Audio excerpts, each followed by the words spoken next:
Welcome back to Studio F, where on Fast Times with Willy B, we'll be talking about The Hunger Games, the Ballad of Songbirds and Snakes. Gentlemen, let's broaden our minds. Russell?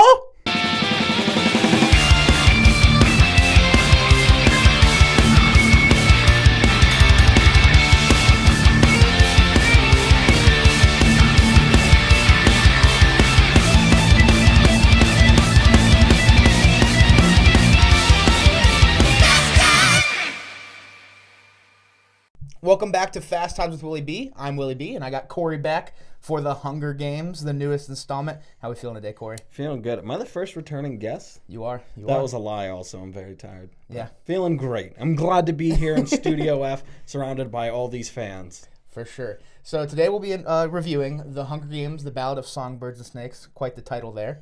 Directed by Francis Lawrence. Francis Lawrence has done most of the Hunger Game movies. Mm-hmm. A big cast, big name in the cast. Yeah. You know, we got Rachel Zegler playing Lucy Gray. Tom Blyth, one of the lesser-known names. He plays Snow. Mm-hmm. But, you know, you got Jason Schwartzman, Peter Dinklage, Viola Davis. Some big names really rounding out this Hunger Games cast. Absolutely. Hunter Schafer, a little Hunter Schafer Yeah. action. Yeah. I think that was definitely... They casted her specifically knowing they were going to bring in that young, like, Euphoria audience. Yeah. Because especially that's like... I mean, that's prime age for people who also grew up like with the Hunger Games too. So Yeah. it's kind of a smart move. For sure. So let's start with the good, and there's a lot to talk about in the good. Sure. Where do you want to start? In an unconventional place. The music. Okay. I thought the music was terrific. I did too. You're talking about like, are you? No, I'm kidding. Yeah, absolutely skipping over that fucking nursery rhyme I've heard 1,000 times now. No, I like it. I like seeing its you know, where it was derived from. You know what I mean? Yeah. Getting to see its backstory. Oh yeah, were you happy to figure that out? Yeah. Okay. Yeah. No, I thought the music was terrific. James Newton Howard's done the score on all of these, and especially this one. I think this is his best work on any of these, honestly. And also, there's a lot of like, you know, they still have like the theme for the Capitol and things like that. Yeah. Themes that return from, you know, the original 4 movies that everybody knows. And even those kind of felt like very vintage and 70s, you know, like analog recorded and whatever. It's just very fitting. It's such a vibe. Yeah, I like the score a lot. One of my favorite is actually later in the movie when our main characters, Snow and Lucy Gray, are walking through the woods, kind of running away from, you know, District 12. Yeah.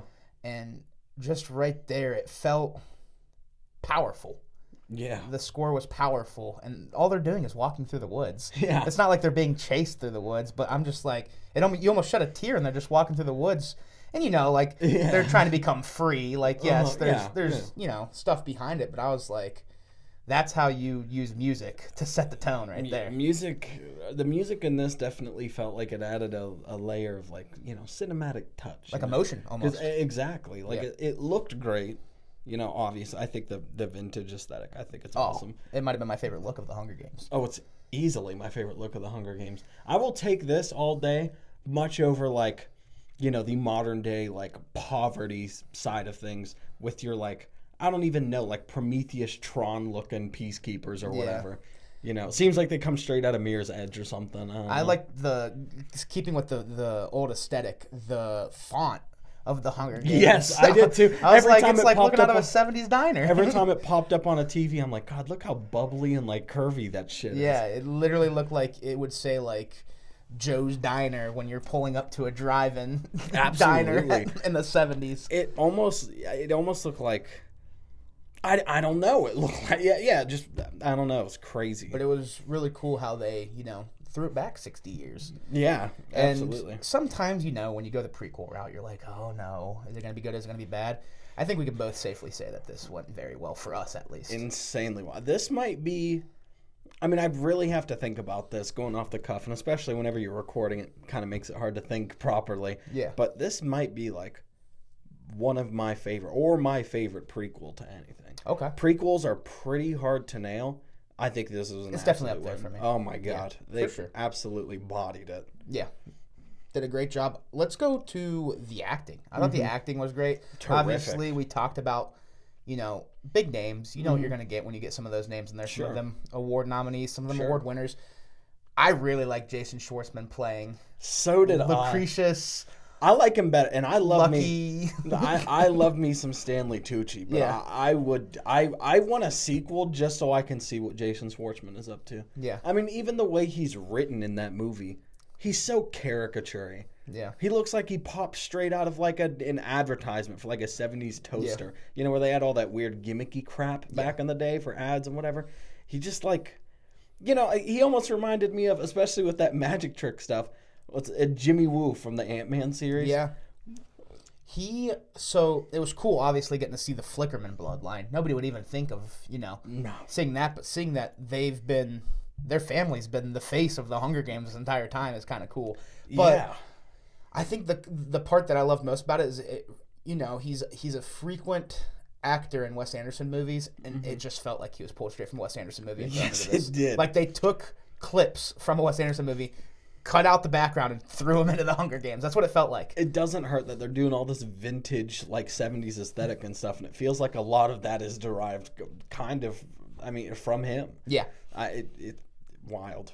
And, Schwartzman probably wasn't the greatest performance on the list. I'm just saying he killed the role he was given. Yes, absolutely.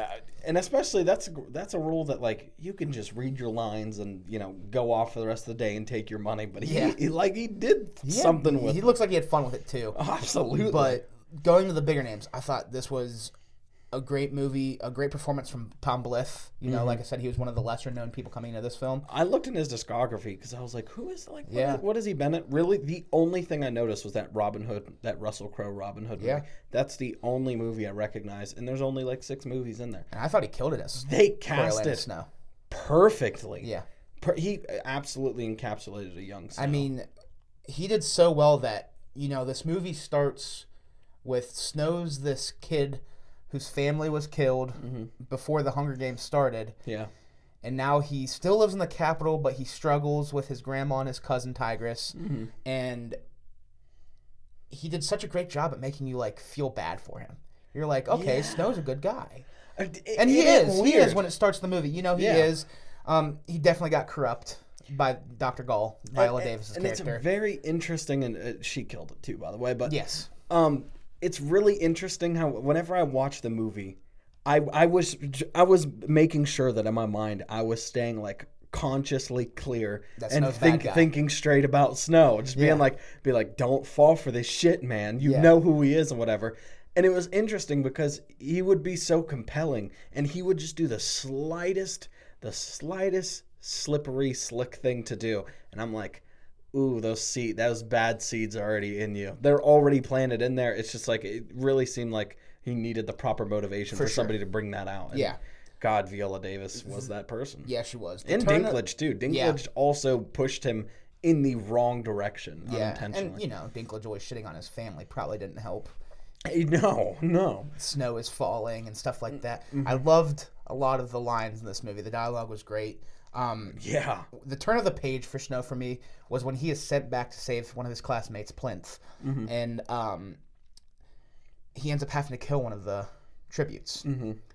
And after he kills this tribute and leaves, it looks like it scared him a little bit. Mm-hmm. But when he's being asked about it by Tigress, his cousin, he says it felt powerful.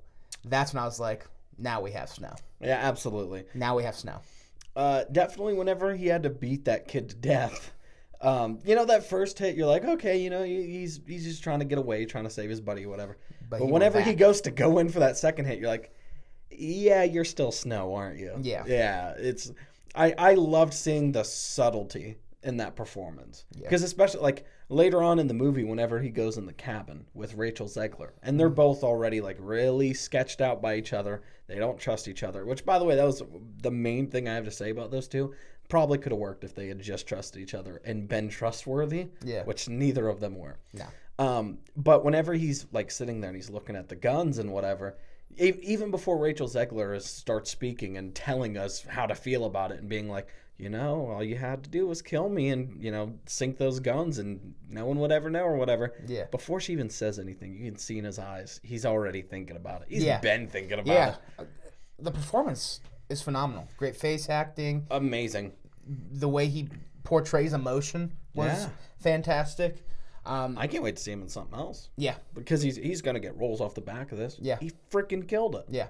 Now, I would argue, I think I like his version of Snow more than I like Donald Sunderland's. Okay. And and that's saying something. Because Donald Sunderland still, there's not a lot of complexity to Snow, really. It seems like you could have easily just, made him just an evil person. Yeah. But there's some subtlety there. And again, it's Donald Sunderland. Yeah. But I think Tom absolutely just knocked it out of the park. I agree. I thought he knocked it out of the park. Piggybacking off some scenes that I thought were really good. I thought the first zoo scene was really good. Where, Snow tries to get a jump because he has to be... The whole point of this is instead of him getting the Plinth Prize for being the prize student, they're assigning tributes to every student at the Capitol.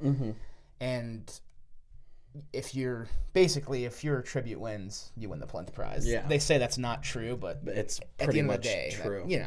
And here, Snow tries to get a head start, and he meets Lucy Gray at the train, and he ends up getting dumped in this zoo cage with them so all the people can look at them in the cage. And I thought that was really cool. The zoo, every time they cut to the zoo, something crazy happened. Absolutely. And the second time we see the zoo, that's when one of his classmates is teasing their tribute with water. The tribute gets their hands on the water, breaks the bottle right to the neck. I was like, this movie just kept you on your toes. Right there, I was like, oh my God, this is insane. The Capitol in this movie, and I always the whole point of the Hunger Games is the Capitol is dumb. But especially in this movie, you really get a feel for how much hubris there is. They honestly do not consider these people to be a threat, anything. And they're so pompous about it that they just end up getting themselves killed by doing stupid things like that. Yeah. And it really reminds me of the Jedi Order in the Star Wars prequel. It's you guys are going to fuck this up because you're all just a bunch of morons who are ignoring the clear signs of what you're doing is wrong, or there's more to this than what you think, or whatnot and whatever. It's just a pack of idiots. Yeah. Another clip from the zoo. One of my favorite shots is the last time they meet at the zoo before the game is going to start. That shot where the zoo bars and Lucy's on one side and he's on the other. Yeah, I love that shot. It was so good. I thought it was a great idea because it almost looks like they just put a bar on the middle of the screen to cut them in half, but you can tell it's the zoo bars because they go back. It's crazy, and it's just really good split screen shot. It's a terrific shot, and it also whenever they're having their dialogue, and at one point Rachel Zegler goes in to kiss him, and he has to kind of back up and whatever. You also kind of get a feel for there's still a divide between them because they still don't know how to feel about each other. For sure. It definitely felt like it was an intentional, metaphorical scenario that they were in or whatever. Yeah. But, it's they're the same person, but just split into two different sides of the room or whatever. Yeah. Another cool thing about this one was seeing how far the games have come. Them being trapped in this little arena and the games it gets blown up before this 10th Hunger Games. And that causes there to be ways to get downstairs. So this prolongs the Hunger Games. But the first 9, the tributes are gone within minutes. A minute. And then you look at the 74th and 75th Hunger Games that we see in Hunger Games and Catching Fire, and you're like, these last days, because they have this whole big place to play on, it was kind of cool to see what 60 years before looked like them being trapped in this little arena. It's interesting to me how what I didn't expect is from the start, the Hunger Games was just in a coliseum in terms of not only just that it's inside, but it's also there's no obstacles, there's nowhere to hide. It's literally just everybody in the same room. Somebody's gonna be on top within the next 20 minutes, 15 minutes, because everybody just gets slaughtered in a couple minutes. Yeah. But because of the bombing that they had, that actually evolves it into the idea of what if we kind of made this interesting? Because now people have a place to hide, people have places to run or to climb or whatnot. It seems interesting that you can tell after that Hunger Games, they probably went, let's design a map for this like it's fucking Call of Duty. Well, and you got Snow throwing ideas out that, you see in the original Hunger Games back from 2012. In the 74th, you see his ideas from the 10th. Let's show the tributes off. Let's give them something to root for. He kind of introduced donations. Such an interesting concept that he would be like he almost makes the Hunger Games what makes it awful. That they treat it that like it's not a big deal. This movie this movie does make it to the point where if Snow doesn't make those points, there's probably not an 11th Hunger Games. It was probably going to end. So because of him, he actually prolonged the death of the Hunger Games. Which is why you got to remember, Snow's a bad guy. Snow's a bad guy. Because the first half of the movie, you're kind of, he's just this curly-haired kid that's looking for a prize to help his family pay rent. You're damn near convinced he's not going to turn into the Snow that you know. I mean, until that cabin scene. Yeah. It was like there were parts of the movie where I'm like, no, we're getting close to the end. When is this guy going to, turn into the snake? When's he going to do the thing? Yeah. And we kind of get a glimpse, too, when we see, he finds Lucy Gray in District 12 after Lucy Gray ends up winning the games. We'll just start with that to kind of preface what I'm about to say. She wins the games, but he's caught cheating, so he is now a peacekeeper, bribes, he gets sent to District 12, and he finds Lucy Gray. Well, he's at one of her concerts at this bar, and he follows Plinth, who's also now a peacekeeper in District 12 with him, who is like planning an escape for a jailbird. And this turns into some shootings happen, and Snow kills the mayor's daughter. Spruce kills, the longtime boyfriend of Lucy Gray. And I'm just sitting here and I'm like, okay, maybe this is where I start to turn. And even then it wasn't. Like, he still loved Lucy. He's like, we're okay. We're going to get out of this. Yeah, he tried to cover it up because he's like, okay, you know what? All four of us, we're making a pact. We all did this thing. It dies with us kind of thing. And it seems like it's like, okay, he's still kind of a team player. And then very quickly he turns on. The people they killed weren't the greatest people either. So you're like, okay, I get why he did it. In that scenario, I honestly, any hero that you wanted to insert in that scene could have done the same thing. You want to put James Bond in that scene or whatever, he's killing those people too. Yeah. So he didn't do anything worse than what any other action hero would have done. And so that's when I thought turning was going to happen. But again, but then I feel like the cabin was really the turning point when you saw, okay, Snow can't trust anybody. No, yeah, especially that scene. That scene's kind of heartbreaking, and I really did like that they advertised this on the one line from Snow where it's like, the things we love most are the things that kill us, or whatever the saying is, or whatnot. And it really did feel like that, because it felt like he almost thought he betrayed himself by falling in love with this girl. And I feel like part of him kind of did like Kylo Ren in Star Wars, where it's like, I gotta kill this thing that I love so I can be the person I need to be, when it's like, no, you probably could have just loved her and not been a dick. But whatever. So this movie, after the trust thing, and he can't find Lucy Gray, he's like, okay, I'm just going to, do what I was going to do and just go to District 2 for some training. And then he gets a call that everything is going to get pardoned. And he's now going to school paid for by the Plinth. And he's under Dr. Gall. Like, she's going to be his mentor. And that's when you're like, okay, now we see why we are cooking. 64 years later is what it is. Yep, absolutely. They did a good job even before he really had that turn towards the end. I feel like they did a good job of like, this does feel like younger Snow if he had gave life a chance. Yeah. And it's really interesting to me. I don't know how you write a character like that is going to be such an awful person in the future, but you give them some real agency and personality that seems, because at the age of 18 you're not going to be fucking Voldemort, you're still Tom Riddle or whatever, but it definitely, like I said, I love seeing the seeds being planted there. I thought it was amazing. I thought it was so good. To wrap up the good for me, I'm going to leave it with three things. One, the theme of this movie is the Hunger Games is about bringing out the real of people, which is people are kind of fucked up. Yep. I liked, Snow, full circle coming to that. That was cool. I really like the final line. Not the final line, but one of the final lines Snow says, which is, Snow always ends up on top. Yeah. That was powerful. Everything said in that like little epilogue where Snow gets everything that he wanted, I think they nailed everything perfectly. Even the scene where he just puts on his outfit and he goes up to what's her name, Tiger, whatever. He asks her, he's like, "How do I look?" you can see she's kind of horrified because now she's starting to see who he actually is. She says, and she's like your father. You look like your father. But she says it in such an unsettling tone. Yeah. And he doesn't, go, oh, thank, whatever. And he just stares at her. Yeah. It's really creepy. And then the final thing, how much the title lines up with the characters. Yeah. I've never read any of the Hunger Games books. I'm sorry. Big movie guy, not a big reader.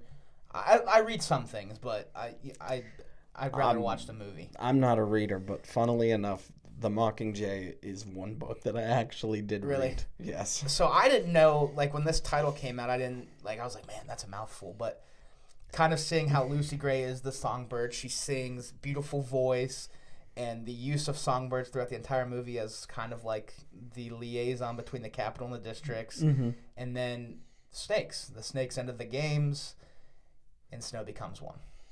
Yeah. I liked it a lot.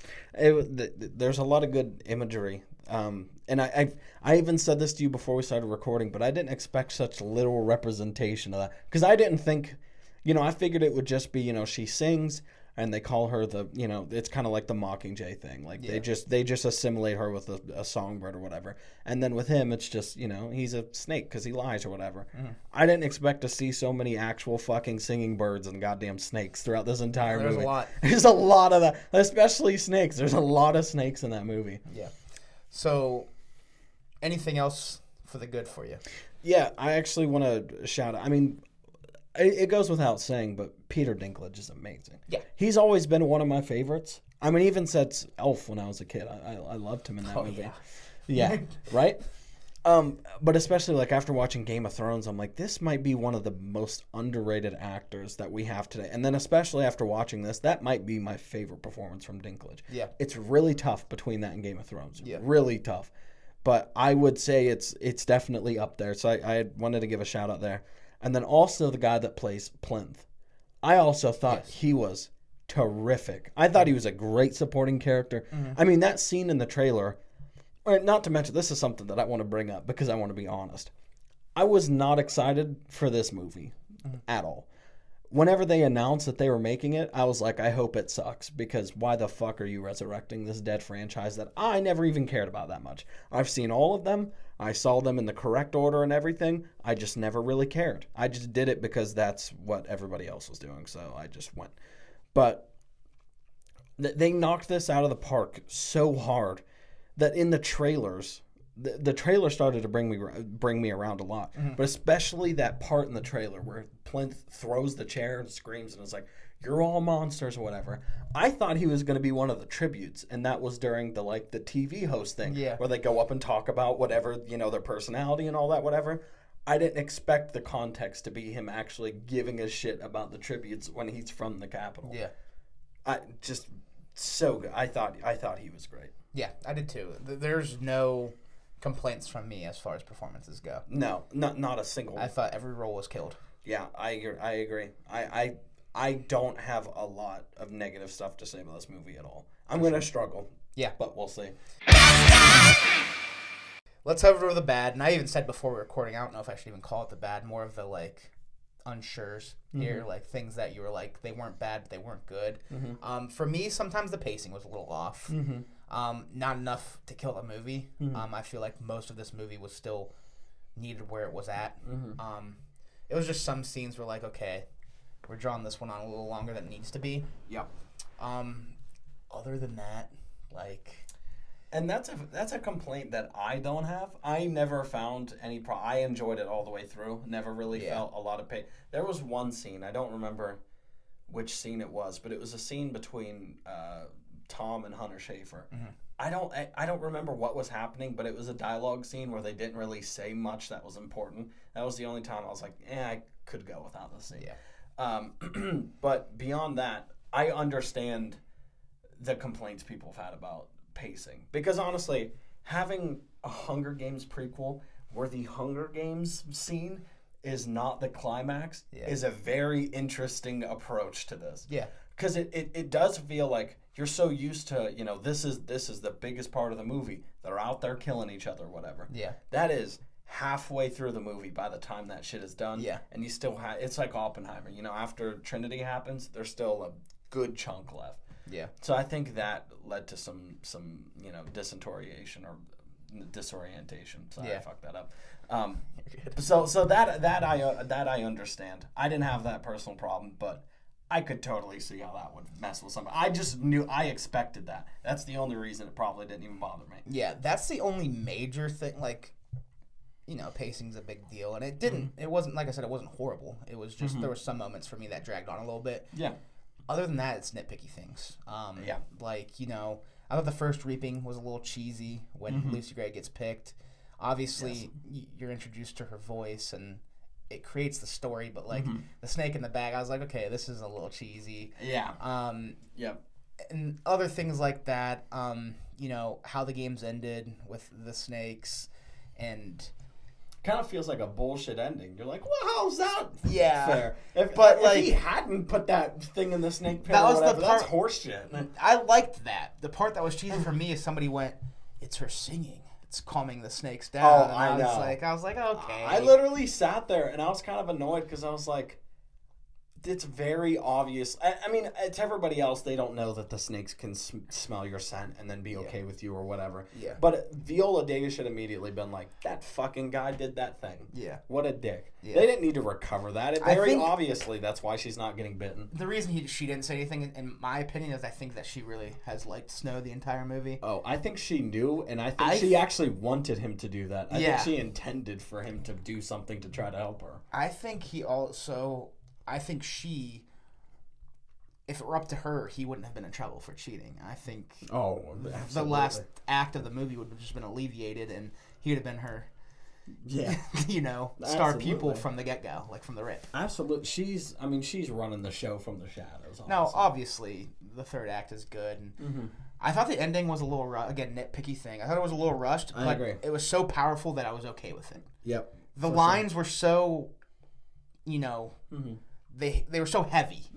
That you're like, okay, I'm okay with how that ended, even though it was, you know, fast, because they dropped some powerful bombs in there. They did, and especially the scene where Coriolanus and Lucy Gray are having their little, like, I don't even know what to call that, like it's like a stealth match, like to see who can stealth the other person better or whatever.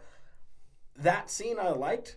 But it felt like it cut off way too quick. For sure. I feel like they could have, funnily enough, I feel like they could have drawn that out a little bit longer. Yeah. Because especially, and it's also not very clear, kind of, for a minute, like what actually happened. You know, because he fires the gun, and you're like, well, you know, whatever. And then it cuts later, and obviously by the way he's talking, you're like, obviously he must have gotten to her and then buried her or drowned her in the lake, I'm assuming.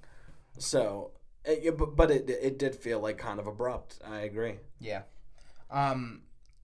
So there's not much more for me for bad. I feel like you're in the same boat. I'm trying to think of anything. Yeah. Oh, I actually do have one. I mean, and when I say nitpick, I mean this is some bullshit. Honestly, what I'm about to say, but I'm gonna say it. So whenever I got home last night, because I'd been traveling for work and whatever. When I got home, my roommate was talking to me about the movie, and he usually doesn't care for movies. He always has like a more negative view on movies than I do, and he liked it like about as much as I did. But he did have one complaint that I agree with, which is whenever she does her singing face, it's kind of obnoxious. Okay. Because like especially that first scene, you know, where she's on the ground and she's like, you know, like you can't hold me down, I'm gonna sing. Yeah. Her facial reaction is kind of like. This is kind of cheesy. Yeah. It's a little too cheesy for me. Yeah. I will say, I'm not, like, a huge fan of musicals. There's musicals I like, don't get me wrong. Love La La Land. Love Tick, Tick, Boom. But this was a movie that had a very happy, like, they found the right amount of singing to throw in there, and they mixed it very well, you know, like, it didn't even the REU song, like, how, you know, showing the hanging tree and how everything, like, they did a very good job with it. Yep, I agree. So let's rate the Hunger Games franchise. Sure. Let's rank it. 1 through 5. Go 5 up. How are you ranking? 5 up. So Mockingjay Part 1 is my least favorite. I think that movie is fucking incredibly boring. Okay. I think Mockingjay Part 2 is about as boring as the first part, except the ending whenever she kills Snow is actually amazing. Okay. That literally gives it like a whole point, because I love how that ends. And then second from the bottom is Mockingjay Part 2. Like I said, it's what I just said. Yeah. You know, it's just as boring, but that scene's pretty cool. Okay. And then from there is the first Hunger Games movie. I think that movie is pretty overrated. I think it is aggressively okay. Oh, using my favorite thing to say. Yes. I think that is a good movie. It's a solid movie. It's just like, but to me, it just reminds me of like any other teen, like Maze Runner or whatever. Yeah. It just seems kind of generic teen whatever. And then Catching Fire, I actually think is amazing. Okay, I lied earlier. I forgot. I actually saw Catching Fire first, and then I watched The Hunger Games, and then I watched Mockingjay Part 1 and 2. But you can watch. You can watch Catching Fire and figure out what's happening pretty quickly. Yeah. It really doesn't take a rocket scientist. And then from there on, it's Catching Fire, then the Songbirds of Snakes. I can't, this fucking title. The Ballad of Songbirds Snakes. Yes. So, I have the same exact top 5. Really? Yeah. Down to the exact ranking. But my opinions are differed. Okay. 5, yes, Part 1 of Mockingjay.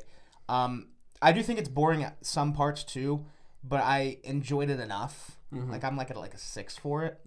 I think you gave it like a 4, if I remember. I'm pretty sure I gave it a 4. Yeah. I'm being dead serious. I'm a little higher on the franchise than you. I did not enjoy watching Mockingjay Part 1. That is a movie I do not want to watch ever again. As for Part 2, I'd probably go in the 7 range. I liked it. I loved the ending, like you said. You know, it has the chance to kill Snow and takes down Coin instead. I did not even see that coming. No, I didn't. As somebody that didn't read the books, I probably would have saw it coming if I read the books. But that's the part I love about not having the books is it almost makes the movies better because you don't know what's going to happen. So you know what's funny is I only read the Mockingjay because I had seen both Hunger Games and because the Mockingjay Part 1 or Part 2 hadn't come out yet. And I was in 8th grade and we had to read a book that year. Yeah. And I found Mockingjay and I was like, this looks like a pretty relatively easy book to read. I read it up until the last 2 chapters, which is the part where Coin gets killed. Oh, so you didn't even know. I didn't know that either. That's I literally knew everything up until that point. That's awesome. So that got to be a surprise for me too. And it was one of those things where I was like, for a second I was like, why did he kill her? Or why did she kill her? And I thought about it for a second. I was like, oh yeah, I guess she is. She was just going to do the same thing. Yeah. That's fucked up. Yeah. That's genuine. That is a crazy ending. Yeah. I love it. I love it. And letting Snow get ripped to pieces. Yeah. So worth it. Yeah. Third, I'm going the original. I love this movie, though. I don't think it's aggressively okay. I think it's a great movie.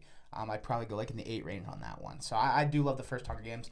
2, I'm going Catching Fire. Catching Fire depends on how I wake up. It's an 8 or a 9 depending on the day, but Catching Fire is a phenomenal movie. And then 1, I'm going this new one. I that's crazy. I loved all of the performances across the board. I think some of the acting can get a little cheesy in the first 4. Sure. I thought the story was its strongest, and the crazy part is this has the lowest reception from critics. I know. I'm loving it. I think it's because they took an unconventional route. Yeah. Because, again, they could have easily made this movie just the first half where it's get her to win the Hunger Games. That's the end of the movie, and for whatever reason, he's bad by the end. Yeah. Whatever. By helping her. I don't know. I don't care.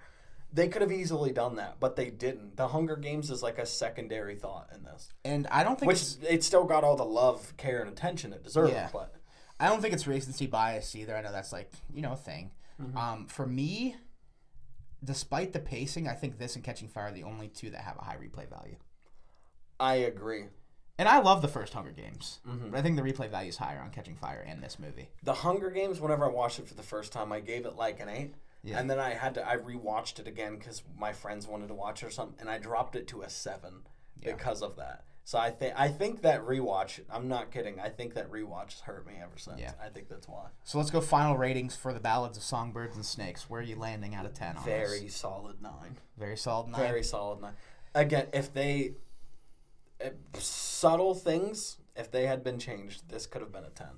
I mean, honestly, I can give this a 9.5, honestly. For me, I was between an 8 and a 9, and I think I'm going to land on a 9. Mm-hmm. I think I love this movie enough to give it that 9, and I don't have enough of a rebuttal to give why it should be any less. That's the problem. The reason I just gave it a 9.5 is like, I don't even really have a reason to not give it a 10. It just feels wrong. Yeah. I don't feel the 10 for some reason. No, yeah. But I don't have any reasons why it can't be. Yeah, and this might, on a second watch, fall to an 8, but I don't think it'll ever be under that. I'm going to see it again, I think, this week. Yeah. I think I'm going to see it again with another friend of mine. I'm going to see how it works on the rewatch. I also missed the first 10 to 15 minutes. Did you? So I'm going to see. Maybe that'll bump it down. Maybe that'll bump it up. I don't know. It was kind of disorienting whenever I walked in. I was like, who the fuck are all these rich kids at the Capitol? This is, well, okay. So, any final thoughts on The Hunger Games, The Ballad of Songbirds and Snakes? My only final thought is I'm going to make it my point to only own this movie out of the Hunger Games franchise. Really? Okay. Yes. Weird, but okay. Yeah. Well, that'll wrap things up for The Hunger Games, The Ballad of Songbirds and Snakes. Mm-hmm. Say it 10 times fast. Thank you again, Kory, for coming on. Absolutely. Thank you for having me.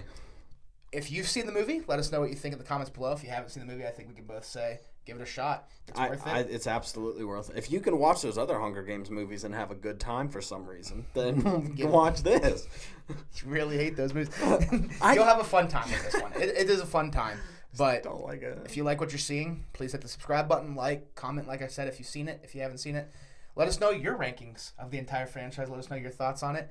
And we'll be back soon. Thank you all for watching. Peace.